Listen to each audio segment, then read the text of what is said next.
to focus specifically on relationships that you've maintained and built with one another, and the part that Trevor, who you adopted, that he's played in all of that too. Shall I just start off? You sent some pictures of Trevor. He's 15. He is. Yes. Yeah. And if we just put them up on the slide, it will give us a stronger sense of the third key person that is going to be a part of this conversation. So I think is there anything that you want to say about these photographs, or? That's my boy, and that's your boy. Yeah. And Rosie makes the most beautiful babies, and I just feel so privileged to be Trev's mum. And just thank you very much, because I just feel so grateful to Rosie for changing my life 100% for the better, and I'm so grateful that we're able to have that contact for Trev, but also I came at it from wanting to do the best for Trev, and about how hard it would be for you, and that for you to have contact with Trev would be painful and difficult, but the best outcome under the circumstances. And as part of your healing post-adoption, but what I didn't factor in was what I would benefit from it. And I have gained, through my son, I have gained a massive family and friendships and relationships, and it's just, for me, been an absolutely positive experience. It's the same. I can't thank Abbie enough for what she has done for my son. She has done something so phenomenal. I don't think with his needs that I'd have been able to meet his needs if he wasn't removed anyway. I think as time went on and he got older, and his difficulties and his illnesses, I don't think I would have been able to cope with Trevor as well as Abbie have. She is amazing. She is more than Trevor's adopted mum or his mum. She is like my best friend. She's somebody who I can ring and say, how is my boy? And she can give me answers. She'll ring and confirm things with me. If he's got to go into hospital, if he's got to have anything done, she tells me everything. Abbie is one of the most amazing adopted mums I could ever imagine. I can't imagine that there's many out there that's like Abbie, because Trev is so hands-on. He's so much hard work. He don't sleep much at night. He's unable to walk. He can't even walk himself. He can't bath himself. He can't shower himself. And Abbie does that with him 24/7. I really can't thank her for being my best friend, my son's mum. She's just everything. Abbie means the world to me. And I'm just hoping that there is other adopted parents out there that can meet the birth mothers and come across as I have with Abbie, because that was the most amazingest day of my life. Having the phone call off Chris, it was on a Friday afternoon at 4:30, saying, Rosie, I've got some news. Trevor's adopted mum would like to have contact with him. Well, I nearly passed out. I nearly collapsed. I burst into tears. I didn't know if I didn't know whether to laugh, cry, think it's a dream that's just come true. And then a couple of days later, he rang me back and said about the contact, and it's just phenomenal, amazing. Abbie is one in a million. I love her to bits. I really do. I wonder if you'd just say a bit about Trevor's adoption, and particularly about his health conditions. Yeah. Because it's not completely unusual, but it's very specific, isn't it? It does matter a lot. Yes. Yeah, I think that's a massive, broad question to try and answer. I know. Yeah. But Yeah, I'll try and unpick it and just Yeah. keep me on track. So Trev, when I met him, he was 3.5, and he just learned to walk 2 weeks beforehand. So he had this, his neurologist described it as a puppet-like walk, and he was just adorable. And he was very passive, and at that point didn't have a form of communication. I think school may have been using PECS with him, which is a picture exchange communication system, and that just wasn't motivating enough for him or meaningful enough. But you could see so much potential in his eyes. So he learned sign language, and a way in for Trev was through singing. And he learned to communicate, and he found his voice very quickly during introductions. And the passive, quiet, very easygoing child that I just fell in love with became more challenging in the best way, very cheeky, very sociable. And he's just come so far developmentally. But yes, so he's got severe learning difficulties, epilepsy, a condition that we found out later on that we didn't know about at the time, but he went through rounds of genetics testing with no answers until he was 10. And that was absolutely devastating and heartbreaking because they found that he's got mitochondrial disease, which is life-limiting. And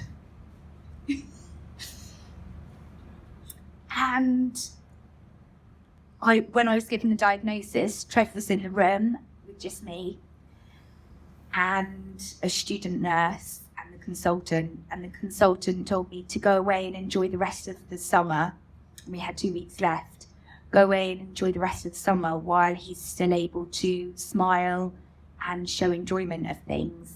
And he wouldn't give me any information about it. He just said, it's mitochondrial disease, don't Google it. And I managed, I think, about a week. And then I Googled it because I had no answers, no information. And it wasn't good. But luckily, Trev is still here. That was 4.5 years ago when he got the diagnosis. And so many positives have come out of that because, difficult as it was the catalyst. I did ask if Trev could have contact with you right from the beginning because I thought, with his learning difficulties and things, how's he going to remember his family and who they are, what they mean to him when he's 18?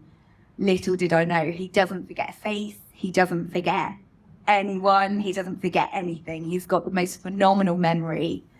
We drove from Cardiff to Aberystwyth 3 times, had a gap of a couple of years, went back, and he was able to navigate all the way from Cardiff to Aberystwyth. I was a student, and I did that journey about 1 million times. About 1 million times. And I went wrong. I went a different way every single time. And Trev had been there 3 times, and he knew the way. So much as he's got severe learning difficulties, he is very able in so many ways. But yes, so I was concerned that he wouldn't know who you were. And actually thinking about contact.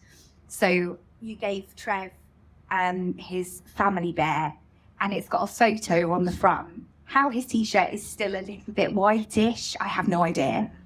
And so that's a photo of Trev's birth family. That was the last one that was taken with you all together. And so we would sing goodnight to everybody every night. So although we weren't allowed contact, I tried to keep those memories alive, keep those people alive, keep them meaningful. And then, so it was 5 years post-adoption when we had contact. And it was just amazing. He didn't forget any of you. No. And my concerns were, you know, I'm very aware that our circumstances are different. We don't have to worry about social media and things like that because he doesn't have unsupported access to a phone, because he likes to dial 999 because somebody answers and he can have a nice chat. So yeah.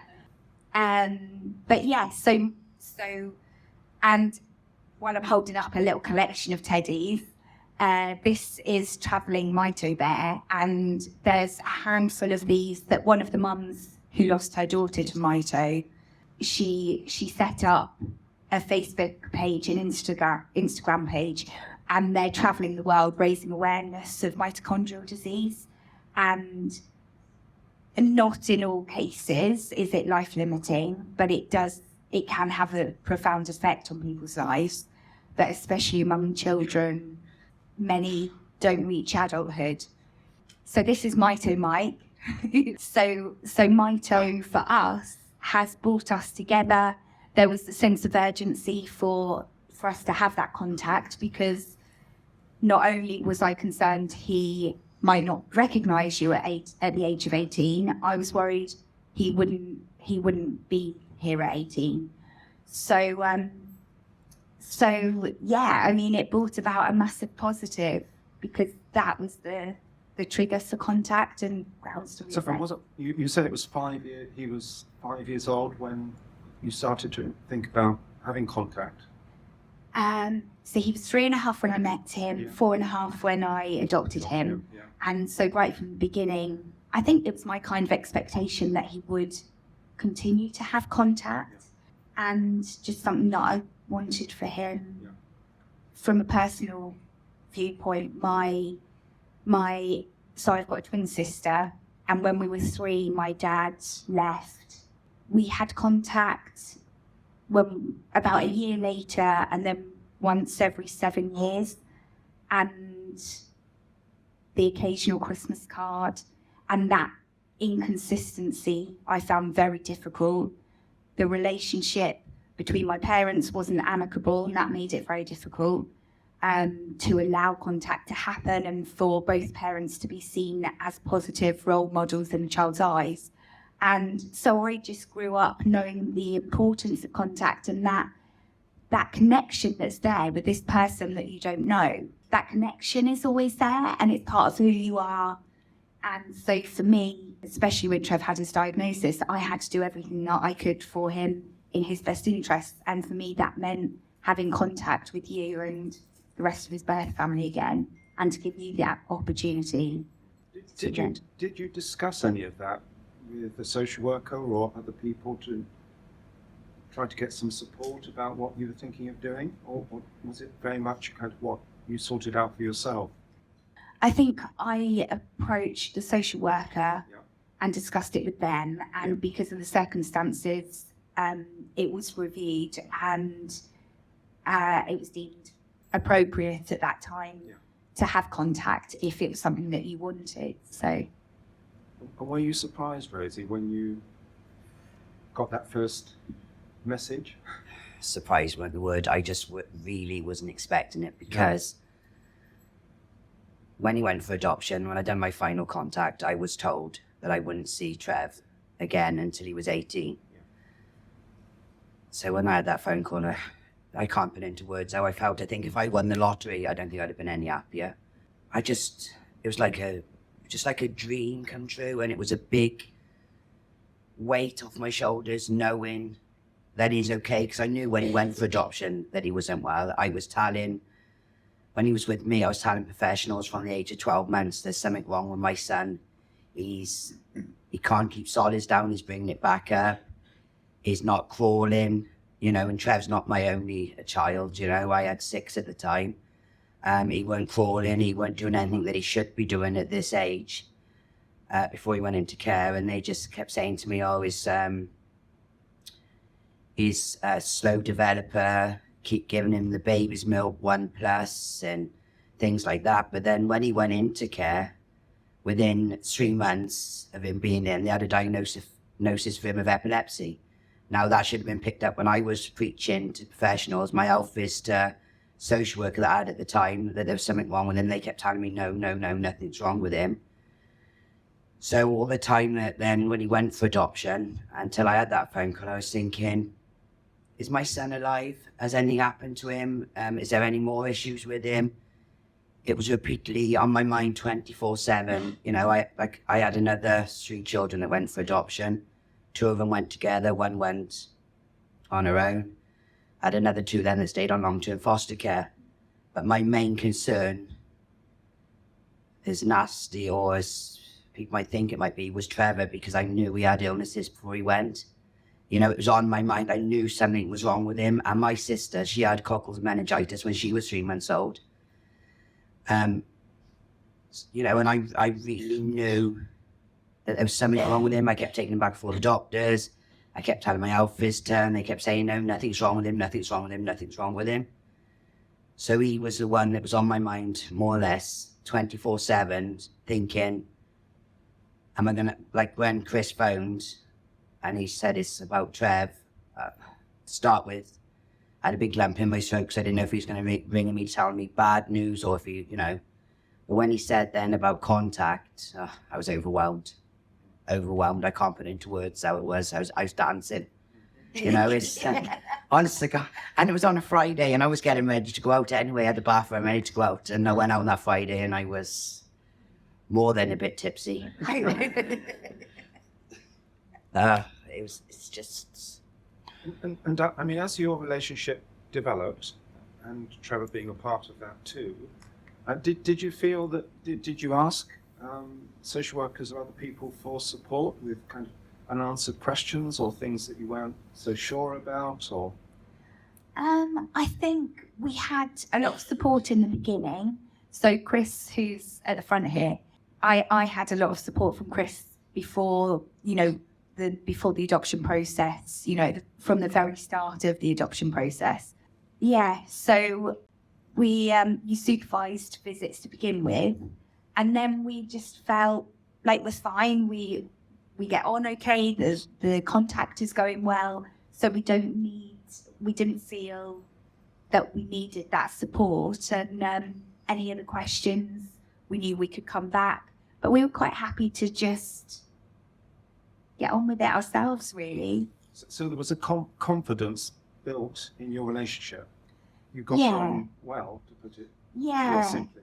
Yeah, through time. I mean, I think the, you know, attitudes of adopters, it's so easy to be fearful of the unknown and to not have a face to a name. You know, I had this little face on here, but I couldn't really work out, you know, beyond some dark hair. I couldn't really, it's not really putting a face to a name. Sorry, what was the question again? Trust Abbie. I mean, what comes across is the strength in your relationship and the confidence that you had in each other. Yes. Really meant that you could actually, you know, and it's a very, very difficult set of circumstances that you're talking about with Trevor's health and his illness, and also this kind of message that you were getting, you know, there's nothing wrong with him, when that was clearly I knew there was something right wrong with my brain. But actually, despite the kind of uncertainty and the frustration and stress of all of that, there was something about the kind of relationship that you built with one another, where you had confidence in one another to actually go forward without kind of having to say to social worker, I don't know that I quite like the idea of X, Y, or Z. It was working a strong and kind of meaningful relationship. Yeah, it was working for Trev, it was working for us. Yeah. And you know, the unknown being fearful, and actually once you meet the birth family, all your worries just sort of melt away, really. And also I was worried about Trev's behaviour, which I know with one of Trev's siblings, and we did have contact, but then sadly that fell away because her behaviour at home became more challenging, and they felt it wasn't in her best interest to have contact with Trev. And for Trev, at the start of a new school term, his behaviour kind of goes off the wall for about 3 to 6 months, and then it's the holidays, and then it's a new term again, so then the behaviour starts again. So I did worry that it could you know, how would it impact Trev? How would it impact his behaviour? How would it affect life at home for us? Was it worth it, weighing it all up? But actually meeting you and seeing Trev's reaction, and although he wasn't able to communicate much at the time, he would come away, and obviously we had quite a long drive back home, about 4-hour drive back, and he would just randomly burst out giggling in the car, which is something that he still does, but only when he's seen birth family or when he's had a birthday party or something very special that he's really, really enjoyed. So his behaviour, he was very calm, very happy, very giggly, and he would be so affectionate with me afterwards. And it was like he was saying, "Thanks, Mum," you know. So, yeah. So that's an important part of all of this as well, isn't it? That what this meant to him was actually really, really important. And you've described the way that he showed that in that trip back in the car, and the way that he made contact with you and showed you his delight in what this meant in having contact with his birth mum. Yeah, and actually, John and I had a chat on the phone a few days ago, and you asked me a very difficult question, something along the lines of, can you ask Trev if there's anything that he would like to say, you know, along the lines of contact and things? Is there anything that he'd like to say, or, you know, his views on it? And I was like, how on earth do I ask him this? And I did have a chat with him, and he started talking about dinner, potato, hash browns. I'm like, ah. So then, are you able to click to the next photo? Yeah. So then, because he's got separation anxiety and insecure attachment and things like that, me coming away for 2 days to come and be here is a massive challenge for Trev, therefore also for me. And when we stay at the hospice for respite, I'm only upstairs and I settle him at bedtime, I spend time with him, and he gets very, very upset. So I knew that this was likely to be very difficult for him. So anything like his dog having an operation or whatever, we make a social story. So we've got a folder of a whole load of different social stories, and so here's a page from where his dog had her leg amputated, and so we just write a few words. It's personalised to the child. You know, it's something that anyone could do with any child. It's not typed. It's not much technology involved. And then we sit and draw the pictures together. And that time sitting drawing the pictures together gives them time to process what we're talking about. So actually, I slipped into the story about where Mum was going and what she was going to do. And I said that I would be with Mummy. And so I asked, does Trev like having contact with Mummy and all of his brothers and sisters? And straight away, yes, no hesitation. So by having the visual there and that time to process and something for him to focus on, we got a very clear answer. He definitely loves it, which is something that I knew, but it's lovely to hear from Trev. You know, how does he feel when he's seen his birth family? You know, is it a positive thing for Trev? And he actually pointed to sad. And I was like, sad? And he was like, bye-bye. And what he meant was he was sad that Mum was coming to the conference. And so then we discussed that. And then I asked him about how he feels when he sees his birth family. And he said happy. So, you know, so there's his views there. And that's from a child who I didn't know we would be able to get an answer from. A remarkable piece of work on your part. I mean, there's so much that we can learn from trying to have that discussion. You know, there's so many children that need to kind make it clear to us what they think and feel about, whether it's a contact issue, whether it's somebody in their past, whether it's something that's happened. But to be able to use that as a kind of day-to-day approach to parenting is really impressive. Thank you. Yeah. It's so useful. Try it, everyone. It's just amazing. I don't think there's anybody that could be anything other than inspired by the brilliance of what you've both done.